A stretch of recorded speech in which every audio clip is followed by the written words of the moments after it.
So without any further ado now, inshallah, I will ask Sheikh Abdul Hadi Umri to do. Wa alaikum assalam, Sheikh, may Allah preserve you.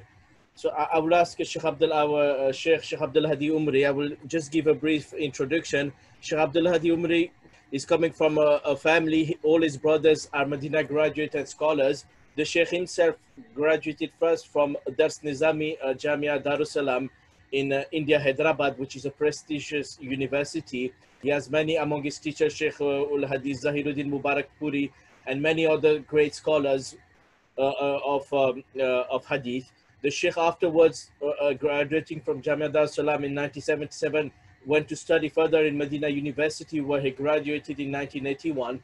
Afterwards, the Sheikh became one of the scholars of Markazi Jamiat al-Hadith, and because of his skills and work, he was nominated many times president of Markazi Jamiat al-Hadith. The Sheikh is currently the head of the Majlis Qaza Islamic, the Islamic Judiciary Board in the Markazi Jamiat al-Hadith in Greenland Masjid. So he appears on many Islamic TV channels, Peace TV and iPlus TV, and he attended many international conferences. So without any further ado, inshallah, I will ask the Sheikh to do a talk about, there's an important issue, is still many masajid in England that don't allow women to pray in masajid. So the Sheikh, he will do a talk about this important issue in English. Jazakallah.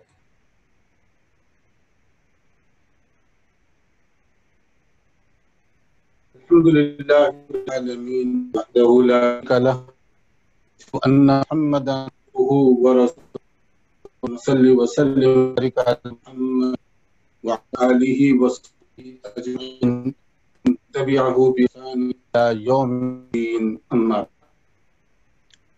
Brothers and sisters, I would like this opportunity to thank the owner of this program and the effort to spread the true message of Islam around the world. The concept is part of many ongoing activities by Masjid Ikhlas Cambridge, especially respected. May Allah give them reward for their effort. I think is important, especially according to the current situation. And the attitude of Muslims within our community, in Eastern and Western countries, and is the rule of Islamic Sharia to vote women. They go to before answering this point, I would like to mention here the basic principle that Islam is a comprehensive religion which revealed by Allah subhanahu wa ta'ala, who is Rabbul Alameen, Lord of the universe, upon his last and final messenger Muhammad sallallahu alayhi wa sallam, who came rahmah, as a mercy, as a blessing to the world, as Allah subhanahu wa ta'ala saying, وَمَا أَرْسَلْنَاكَ إِلَّا رَحْمَةً لِلْعَالَمِينَ, Surah Anbiya, verse 107, that Allah subhanahu wa ta'ala sent you, O Messenger sallallahu alayhi wa sallam, as a mercy, as a rahmah for each and every person. Therefore, it is not possible to have some rules which do not fit in this frame or which are harmful to humanity in general, nor can any gender be neglected. It is a blessing and mercy from Allah subhanahu wa ta'ala for each and every person. However, Allah subhanahu wa ta'ala, Rabbul Alameen, Khaliq, the creator. So we have to get his blessing and mercy wherever we are, whatever circumstances we are in.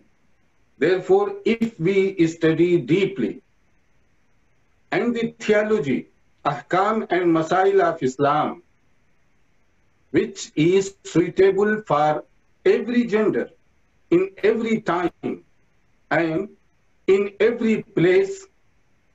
And if there is any flexibility in the ruling of Islam, that is also because of the human nature and need. Like, for example, if someone cannot do wudu, there is alternative as a tayammum, which everybody can practice. Praying at fixed time is essential, but for traveler, musafir, there is a flexibility to combine and even to reduce from 4 to 2 rakat. As a general principle about Jama'ah, congregation, Jama'ah is compulsory for men, not for women. All men should go to attend the congregation, except for those who have genuine reason. They can pray at home or wherever convenient. But for women, it is better for them to pray at home. But if they want to go to masjid to attend the congregation, they have been given permission. As Prophet ﷺ, he said, the reward of praying in my masjid, meaning Masjid-e-Nabawi, in my masjid.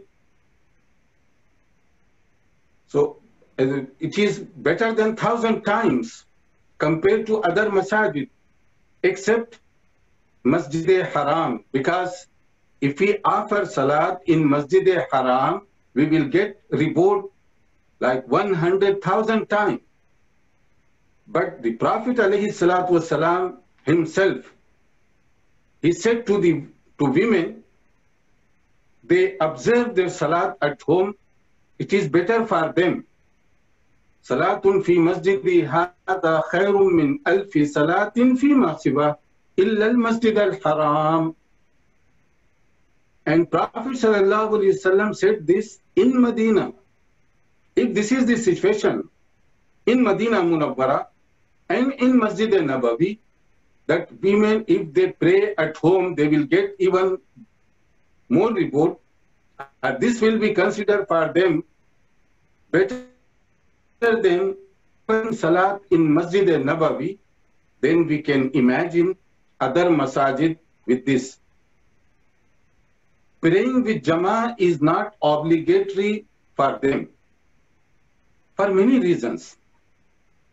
One of them being their responsibilities and duties at home. And then for men, Prophet ﷺ said, according to Sahih Bukhari and Sahih Muslim, the most authentic hadith, because we all agree, regardless who is he, Hanafi, Shafi'i, Maliki, all ulama, they agree that if any hadith mentioned in Sahih Bukhari and Muslim together, that will be top of the list, the most authentic hadith. And regarding this, the most authentic hadith, Rasulullah sallallahu alaihi wasallam saying, do not stop women from coming to the masjid. La tamna'u ima Allahi masajid Allah. Meaning, men should not misuse their authority and power when women want to go to masjid. They should be allowed without obstacles or barrier. And for women, Prophet ﷺ said, their home are better than the masajid if they want to pray. If we think about these 2 points, for men, our Nabi ﷺ saying that do not make any obstacle for women if they want to go to masjid. And for women, Prophet ﷺ said, home is better for you to pray. So if we think this, we can see that the Jama'ah is not obligatory for them. Congregational prayer is not obligatory for them. Therefore, attending the masjid for them is only permissible, not compulsory. And they should not misuse this, whatever permission they have been given, because according to hadith, even the interior section of their home room for them to pray is better than the living room. For example, as in Musnad Ahmad ibn Hanbal with the sanad of Hassan, Rasulullah sallallahu alaihi wasallam saying, "Khairu masajidin nisa qa'ru buyutihin," not only home, even if within the home interior part, that will be considered as a better than front room and sitting common room, according to this hadith. And there are many reasons for that. Like, because of the situation, condition, some women, they used to come in the time of Nabi sallallahu alayhi wa alihi wa sallam in his masjid to pray with him. And this is the reason that Prophet sallallahu alayhi wa sallam allowed them. And as he said in Sahih Muslim, Abdullah ibn Umar radiyallahu anhuma is the narrator of this hadith. لا تمنعوا النساء حظوظهن من المساجد إذا استأذنوكم. Do not stop them if they ask your permission to go to masjid. And Abdullah ibn Umar, the famous Sahabi, he used to permit women if they wanted to go to the masjid. And because of some reason, his son Bilal, he objected for this. And he said, Wallahi lanamna'unhunna, I will stop them. فقال له Abdullah, his father, Abdullah ibn Umar radiyallahu anhuma, he said strongly that I am saying this is what Prophet alayhi salatu wassalam said. Do not stop them. And he shouted at his son against his plan and objection very strongly. And he said, قال رسول الله صلى الله عليه وسلم وتقول أنت لنمنعهن. I am saying this permission has been granted by Prophet alayhi salatu wassalam, and you are saying that I will stop them. There was some local issue, so he wanted to stop because of that. And during the time of Prophet alayhi salatu wassalam, although masjid was only like one hall,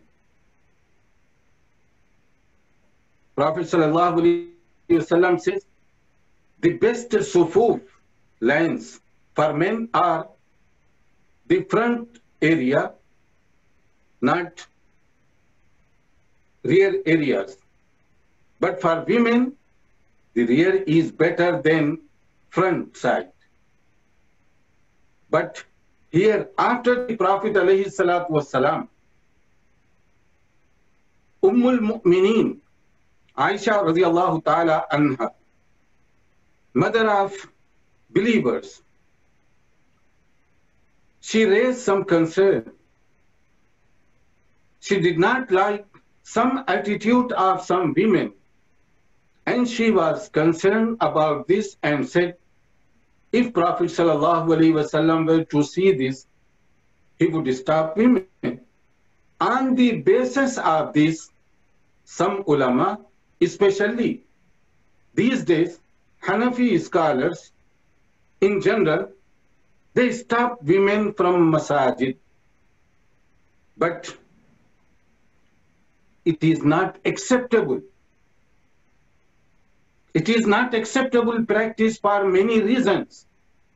Firstly, Ummul Mu'mineen Aisha radiallahu ta'ala anha, herself did not give any verdict, or she did not try to stop women from masajid. Secondly, she did not like some women's action, but it does not mean if someone misuse something that we must ban that thing. There is no logic in this. And thirdly, in her statement, there is a clear clue that whatever Sharia was completed on final Messenger Muhammad sallallahu alaihi wasallam, no one has right to add or reduce or remove anything from it. This was the reason she said, radiyallahu ta'ala anha, that if Prophet sallallahu alaihi wasallam were to see this, he would stop it. But we cannot stop because Sharia has been completed.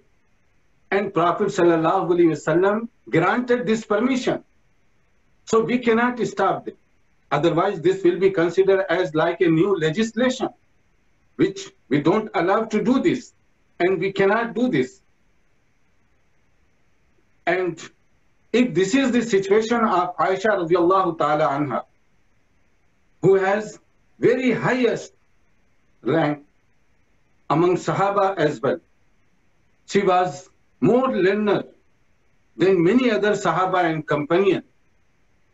Majority of Sahaba, they used to ask to Aisha radiallahu ta'ala anha about issues relating to Islamic Sharia, Islamic Deen, Quran, and Sunnah of Nabi sallallahu alaihi wasallam. If this is the situation of Ummul Mu'mineen, Aisha radiallahu anha, then you can imagine about other people. So what about other scholars and ulama? They are obviously much less than Aisha radiallahu anha and companions, Sahaba rizwanullahi alayhim ajma'in.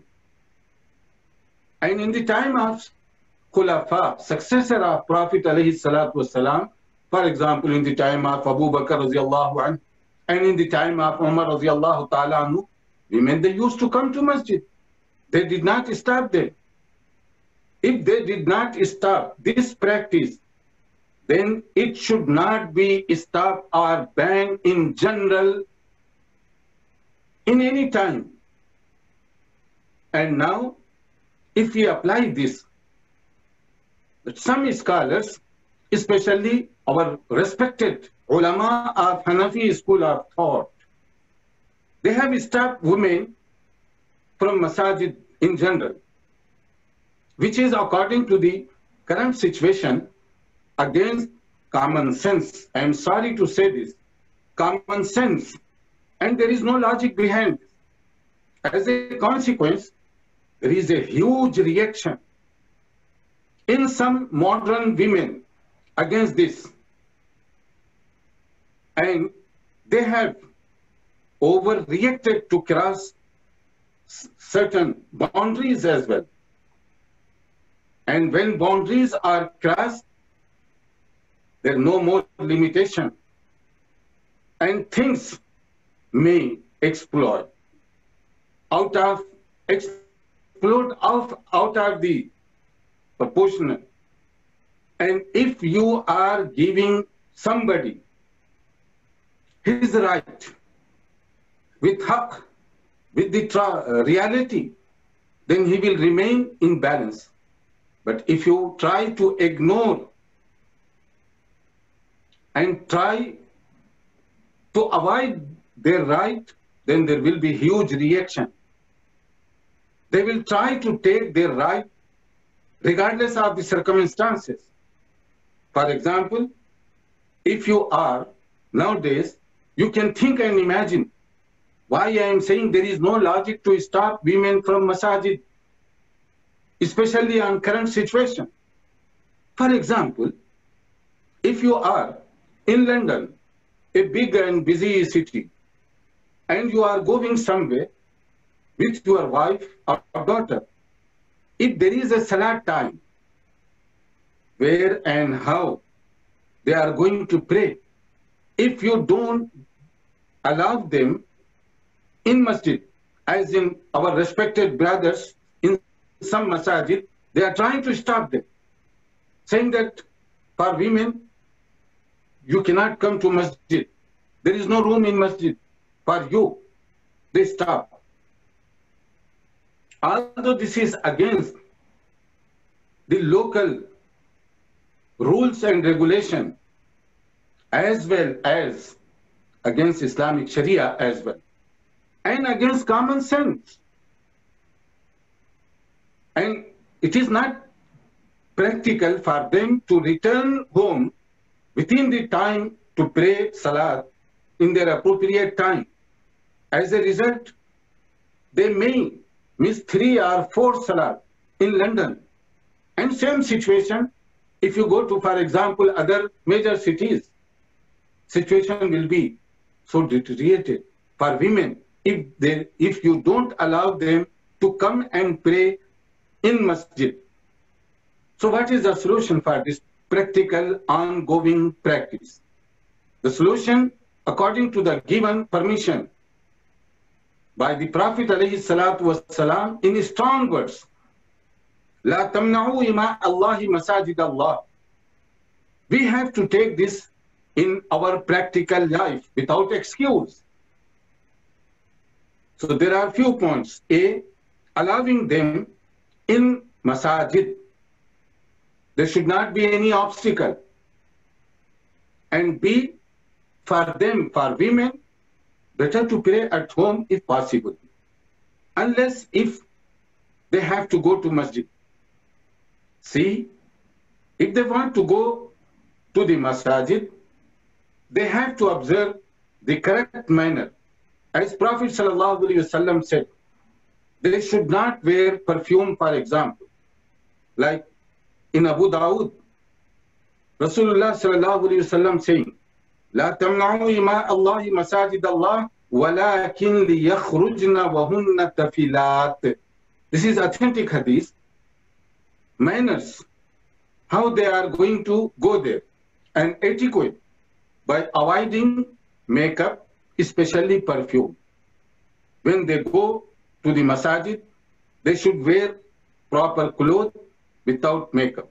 And D, as long as these days we are building construction of masajid by spending huge amount, millions of pounds and dollars in the construction of masajid, we can make dedicated separate entry and space in the masajid for them to avoid mixing and to maintain segregation, where they can pray comfortably without any problem, without any mixing.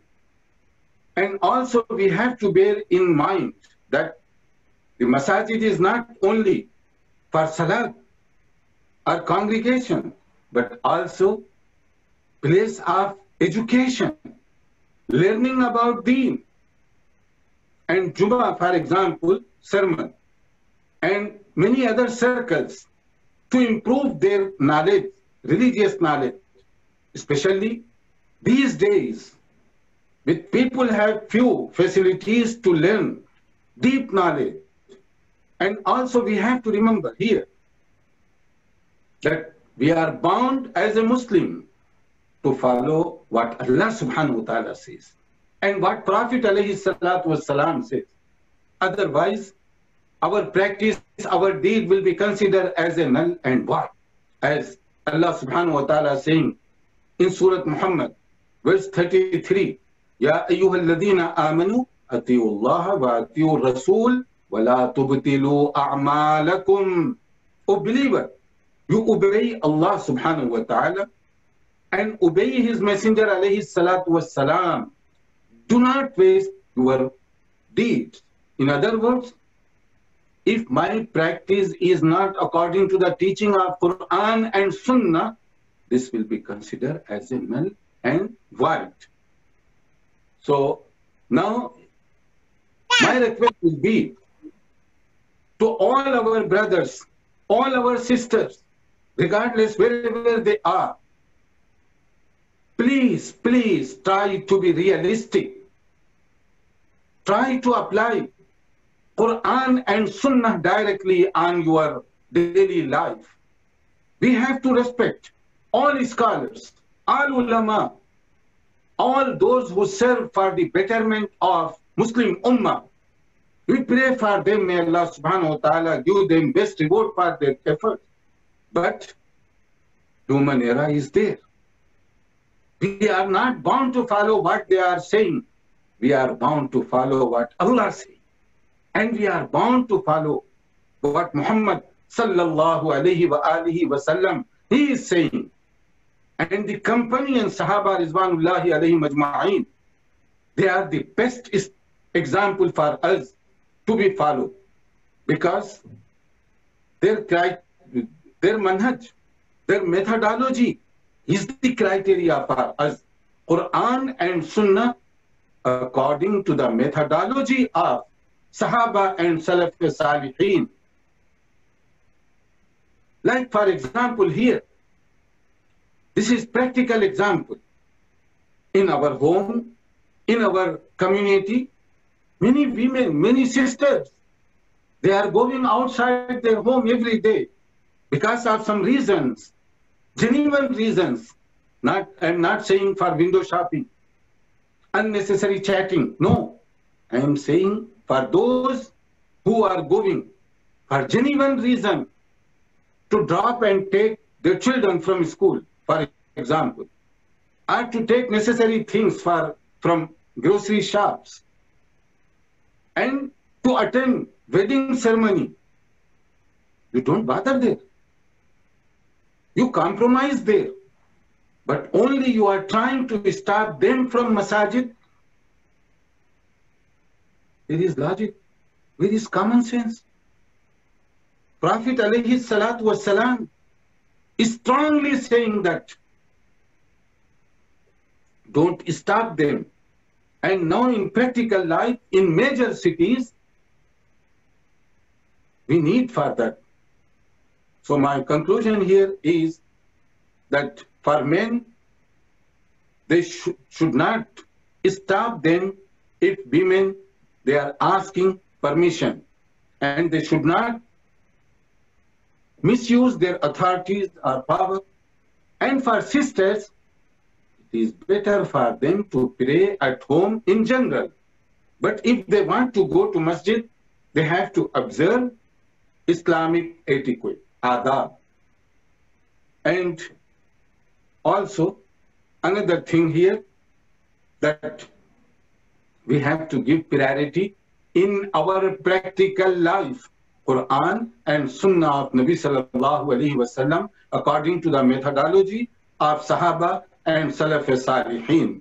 May Allah subhanahu wa ta'ala give us tawfiq and ability for understanding, teaching of Quran and Sunnah of Rasulullah sallallahu alaihi wa alihi wasallam, and following the best. And may Allah subhanahu wa ta'ala protect us all from any type of fitna. Once again, my thanks to the organizer of this program, especially to our respected brother Ali Hassan. Jazakumullahu khairan. Wassalamu alaikum wa rahmatullahi wa barakatuh.